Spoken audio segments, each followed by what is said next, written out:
Eljon, kembali lagi masih bersama saya Devi dan tentunya bersama Bapak Beni Cuaca. Nah, sahabat Eljon, tadi kita sudah membahas tentang operating cash flow, kemudian ada capital spending. Nah, yang terakhir ini adalah net working capital. Nah, gimana tuh net working capital dan apa kaitannya dengan yang tadi? Monggo. Oke, kita review lagi supaya makin direview, makin ingat, makin paham. Cash flow 3 komponennya. Operating cash flow itu EBITDA, revenue kurang cash cost. Oke. Yang kedua adalah capital spending, yang ketiga adalah net working capital. Di sini formulanya adalah minus. Oke. Untuk yang EBITDA harus semakin tinggi semakin bagus. Betul. Capital spending harus semakin kecil. Kalau perlu bisa mendekati di angka minus. Kenapa gitu Devi sama Eljon? Karena minus ketemu minus sama dengan plus. Begitu juga dengan net working capital, karena di sini minus, maka di sini juga harus kita kasih minus supaya minus ketemu minus jadinya plus lagi. Oke, concern kita adalah membuat net working capital menjadi kecil bahkan bisa mendekati minus. Sampai sini clear dulu. Oke, clear dulu. Satu. Gimana nih Pak?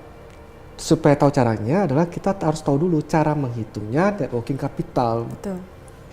Net working capital itu formulanya adalah current asset minus current liabilities. Pak, pakai bahasa sehari-hari dong. Iya. Ya, kayak gitu ya. Aset lancar dikurangkan dengan kewajiban lancar. Masih belum nge nih. Aset lancar kurangin aset. Kewajiban lancar. Iya, masih belum nge. Aset lancar tuh saya langsung to the point ya. Aset lancar tuh adalah komponennya yang terbesar tuh biasanya adalah piutang. Dengan stok. Berarti di sini adalah komponennya piutang sama stok. Di sini adalah komponennya utang. Piutang, utang. Ya. Piutang dikurangkan dengan utang. Nah, piutang tambah inventory kan dikurangkan dengan utang nih. Kan di sini ada 2 nih, piutang sama inventory. Oke, good. Supaya net working capitalnya minus, maka piutang kita sama inventory kita harus semakin kecil. Karena dengan ini semakin kecil, kalau perlu ini 0 dikurangkan dengan angka berapapun, pasti minus. Jadi jangan pernah memperbesar piutang. Jangan pernah menyimpan barang inventory yang nggak terjual. Iya, betul. Kecuali kita bicara mengenai kasus kita ekspor ya, kita impor ekspor, kita impor bahan baku, Pak, kan harus ada buffer Pak kalau diimpor, kan nggak mungkin bisa sering-sering kita impor segala macam, itu beda cerita. Jadi piutangnya harus makin apa Devi? Kecil. Stok juga harus bisa semakin kecil. Supaya sini mendekati 0. Nggak ada dong, piutang nggak ada, inventory malah juga kalau bisa kita buat nggak ada. 0 kurang segala macam pasti tentu hasilnya minus. Contoh simpel deh Pak Beni, langsung simpel aja kita. Langsung ke lapangnya aja nih, gimana sih gitu. Oke, Devi pernah makan di rumah makan Padang, begitu juga dengan sahabat Eljon, sepakat. Rumah makan Padang, pada saat kita makan nasinya 1 piring, apa kita berutang? Yang kebiasaan dulu aja ya, Pak, saya biasanya berutang. Nah, saya tanya nih yang sewajarnya dulu, kita nggak pernah berutang. Betul. Karena kita nggak pernah berutang sama si rumah makan Padang, otomatis piutangnya rumah makan Padang tuh ada nggak? Nggak. Nggak ada karena dibayar tunai semua. Betul. Deal ya? Oke. Tapi si rumah makan Padang, ayamnya, tahunya, telurnya, sayurnya, dia ngutang. Ke vendor dia berutang nggak? Berutang. Alhasil apa? Piutangnya nggak ada, utangnya ada. Betul. Di sini 0 kan? Betul. Di sini minus kan, ketemu dengan angka apapun juga. Itu dia. Makanya cash flow rumah makan Padang, kita tadi kan asumsi contoh kan rumah makan Padang. Makanya bagus. Oke. Clear sampai sini? Kan terima duit terus dia. Betul. Nah, sinilah mindsetnya. Kenapa piutang nggak boleh ada? Kenapa inventory harus bisa kita buat itu 0 atau minus? Pak, itu kan ideal, itu kan teori Pak. Bukan teori, tapi kita bisa lakukan. Simple aja, kita bicara piutang. Piutang kita di bulan ini contoh angka simpel aja 100 juta rupiah. Bisa nggak di bulan depan piutang kita tuh menjadi 90 juta rupiah? Ya bisa Pak, revenue-nya kita nggak usah jual, kita nggak usah jual barang, salah. Tapi proses kita menagih itu Proses kita membuat invoicing itu, proses kita melakukan proses dari order to cash cycle itu, dari kita ngorder, dari order barang, customer ngorder, betul, sampai jadikan ke cash flow tadi itu, kita tagih itu, harus kita memperpendek. Iya, meminimkan waktunya tadi. Betul, jangan sampai nanti dia menggulung. Iya. Itu kalau sewa gudangnya nggak dihitung. Betul. Pak, itu kan gudang saya. Memang kamu mau kasih gratis? Kan nggak mungkin. Pasti tetap harus ada biaya sewanya.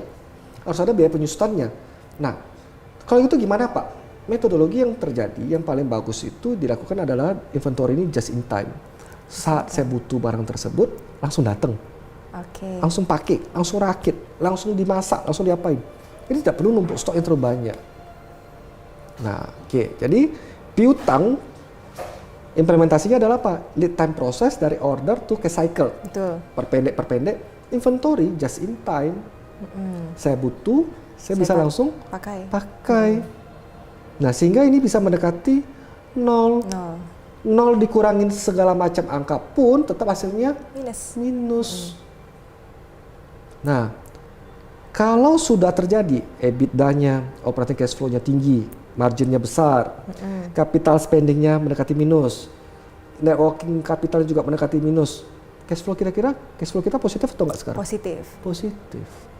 Dengan cash flow positif inilah, baru si business owner bisa melakukan business develop. Karena business develop tadi itu pakai duit, tidak pakai kertas yang ada di laporan keuangan. Betul. Duitnya nggak ada, terus mau gimana? Nah, makanya cara yang paling simple, Devi dan sahabat Eljon, saat kita mengecek itu, pada saat kita meeting bulanan dengan para board of director, saran saya ke sahabat Eljon sama Devi, jangan kita bahas dulu margin berapa. Sekarang buka dulu rekening korannya. Ada duit nganggur nggak di rekening koran kita? Dengan catatan vendor kita so bayar ya. Betul. Vendor nggak teriak-teriak nih. Kalau kita vendor belum bayar, ya sama juga bohong. Vendor kita so bayar sesuai dia punya TOP-nya, term of payment-nya, tapi masih ada duit nganggur. Nah, berarti ada cash flow ini. Nah, setelah itu baru mau lihat laporan keuangan, ya silakan. Jadi jangan lihat laporan keuangan dulu, Devi, sama sahabat Eljon. Buka deh, berapa rekening koran kita punya saldo sekarang? Oh, tersisa 1 miliar Pak Beni. Vendor sudah bayar belum semuanya? Sudah Pak. Ada yang teriak nggak vendor? Nggak ada. Otomatis cash flow kita berapa sekarang yang nganggur itu? 1 M itu sekarang. 1 M tadi itu bisa dipakai lagi untuk mendapatkan penghasilan lagi. Betul. 1 M tadi itu sesimpel-simpelnya deh. Kita taruh di deposito deh. Ada bunga kan? Saya nggak bicara mengenai instrumen keuangan ya. Nah, 1 M kita taruh lagi, pasti ada bunga lagi. Nah, konsep dari cash flow ini sebenarnya Devi sama sahabat Eljon tadi itu adalah bagaimana bisa menghasilkan duit nganggur 1 M tadi. Tujuannya dengan duit nganggur 1 M tadi kita bisa business develop. Atau 1 M tadi itu pun kita bisa taruh ke instrumen keuangan. Pak, kita beli saham aja gimana? Boleh. Saham-saham yang bersifatnya aman. Pasti ada dapat return kan? Iya. Dapat kita punya benefit, dapat kita punya keuntungan nih. 8%, 10%. Nah, sehingga apa yang terjadi di sini, Devi? Sama sahabat Eljon. Man at work, manusia yang bekerja, cari duit. Dan money at work, uang cari uang.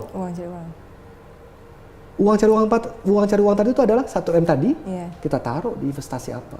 Kita beli tanah, kita beli properti, apapun jenis instrumen investasi. Betul.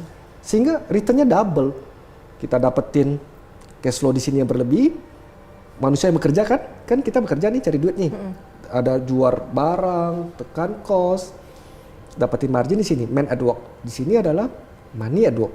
Nah, kalau dua mesin pencetak uang ini hidup di corporate, itu pertumbuhan cash flow-nya itu eksponensial, Devi.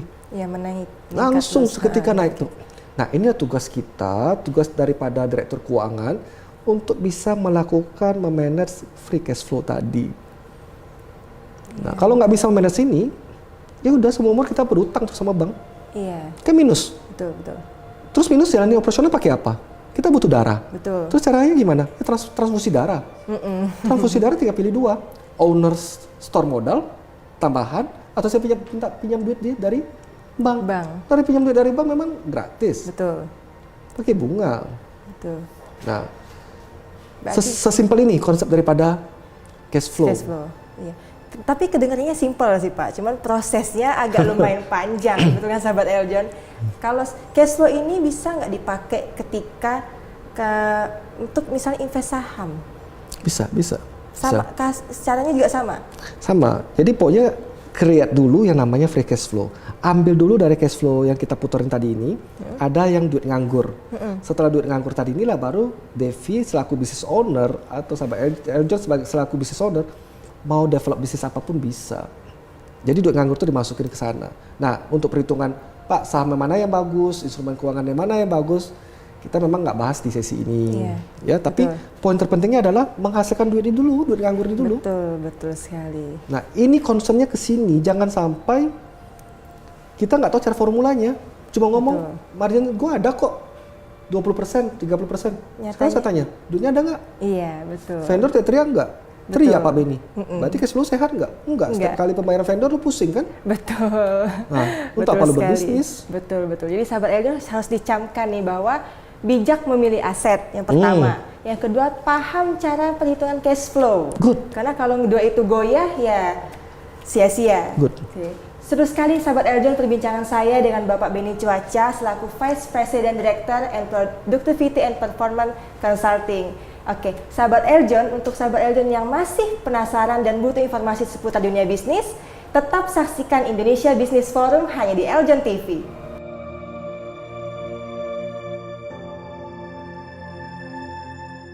Oke pemirsa, see you! Oke, Kak. Nah sahabat Eljon, sudah selesai nontonnya. Jangan lupa ya untuk like, subscribe, dan share ya. Dah.